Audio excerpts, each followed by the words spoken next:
జగపతి గారు, మీరందరూ స్టార్ హీరోలతో చేశారు. ఇప్పుడు మీరు కూడా మనకు ఒకవైపు విలన్గా చేస్తూనే హీరోగా ఇప్పుడు మళ్ళీ డిఫరెంట్ క్యారెక్టర్ చేస్తున్నారు కదా. మీరు చేస్తున్నటువంటి హీరోలతో మీ ర్యాప్ ఎలా ఉంటుంది సార్? అసలుకి ఎవరితో అయినా సరే చేస్తున్నప్పుడు? నాకు ఎవరైనా ఒకటే అండి, అందరూ ఇష్టమే, కంఫర్టబుల్. బికాజ్ నాతో అందరూ పాపం ఏ మాటగా మాట they been very nice to me. నన్ను బాగా ట్రీట్ చేశారు, నాకు ఇష్టం. అందులో కొంతమంది చాలా ఇష్టమైన వాళ్ళు ఉంటారు. బట్ నాకు ఇండస్ట్రీలోనే ఎవరితోనూ ఎప్పుడు ఏ ప్రాబ్లం రాలేదు ఇప్పుడు దాకా. అట్లాంటి సిచ్యువేషన్ కూడా రాలేదు. అలా ట్రీట్ చేయలేదు నన్ను ఎప్పుడు. సో నేను వాళ్ళకి 100% రెస్పెక్ట్ ఎప్పుడు ఇస్తాను. చరణ్ గారితో మీరు ఇది రెండో మూవీ చేస్తున్నారు కదా, ఎలా ఉంది ఆయనతో మీకు? అదంతా సూపర్, ఎప్పుడు కూడా వెరీ కంఫర్టబుల్ చరణ్తో. ఇన్ఫ్యాక్ట్ తను నన్నే ఇంకా లాక్కెళ్ళిపోతుంటాడు అటు ఇటు. నాతో వచ్చే ఈ పెద్దలతో వేస్ట్ నువ్వు అని. సో సో అది తనతో అందరితో మంచి ర్యాప్ ఉంది. చరణ్తో ఉంది, ప్రభాస్తో ఉంది. I'm very comfortable with all the artist. I love them, basically I love them because of their profession and their success and the friendship. Me glamour secret ఏంటి సార్? మీరు ఎప్పుడు చూసినా చాలా నిజంగా చెప్తున్నాను, ఎనర్జెటిక్గా కనిపిస్తారు చాలా. అసలు అంటే అందరూ కొద్దిగా కలర్ వేస్తారు కానీ మీరు వేయకపోయినా కూడా చాలా ఎనర్జెటిక్గా, అసలు గ్లామర్ బాగుంటుంది. Thank you. It's purely love and అందరి దగ్గర నుంచి వచ్చే లవ్వే మా బ్లెస్సింగ్స్. It's oxygen. భరద్వాజ గారు చెప్పండి.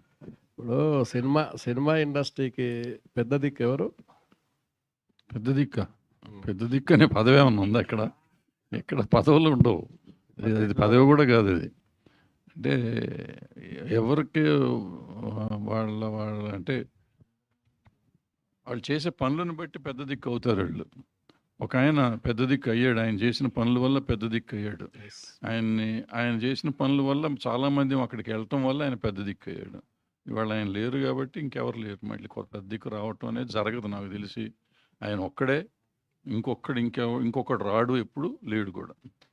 మనం ఎంతవరకు సినిమా కన్స్ట్రైన్ అవుదాం ప్లీజ్. మళ్ళీ ఇవన్నీ మాట్లాడాలంటే వేరే ప్రెస్ మీట్ పెట్టుకుందాం, మనం పర్సనల్గా మాట్లాడుకుందాం. భరద్వాజ్ గారు ఎర్ర చొక్క అక్కడి నుంచి మైక్ పెడుతున్నాడు. నువ్వు మాట్లాడితే లేకపోతే మైక్ ఇచ్చేవరకన్నా నాకు టెన్షన్ వస్తుంది. అడుగుతావో అడగవు అని. భరద్వాజ్ గారు వచ్చాడు, పెద్ద ఆయన వచ్చాడు. చెప్పమ్మా.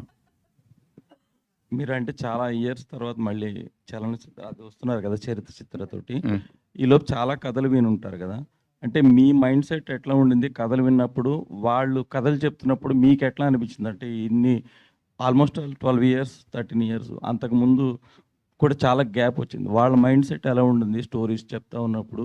మీ మైండ్ సెట్ ఎలా ఉండింది? అంటే ఈ స్టోరీలతో మనం చేయగలమా, అప్పుడులాగా వెళ్ళగలమా, ఎట్లా ఉండిందండి? లేదు, అట్లాగే ఇప్పుడు నేను చెప్తున్నాను కదా, అంతకుముందు నిజం చెప్పాలంటే నాకు ప్రతిఘటన పోనే ప్రతిఘటన తర్వాత నేను ఇక సినిమాలకు పనికిరానేమో, లేకపోతే నేను అవుట్డేటెడ్ అయిపోయానేమో అనే ఫీలింగ్ ఉండేది 2 సినిమాలు దెబ్బతిన్నాక. పోనీ నేను బాగా తీసాను అనుకున్న, ప్రతిఘటన బాగా తీయలేదని నాకు అర్థమైంది, అది వేరే సంగతి. ఆ తర్వాత నేను ఒక షెల్లోకి వెళ్ళిపోయాను అంటున్నా. తర్వాత నేను సినిమాలు చూస్తూ మొదలెట్టిన కాడి నుంచి మళ్ళీ ఆడుతున్న సినిమాలన్నీ, నాకు నచ్చిన సినిమాలన్నీ ఆడతాం మొదలైన. అంటే నేను ఇంకా వెనకబడలేదు, బాగానే ఉన్నాను అనే ధైర్యం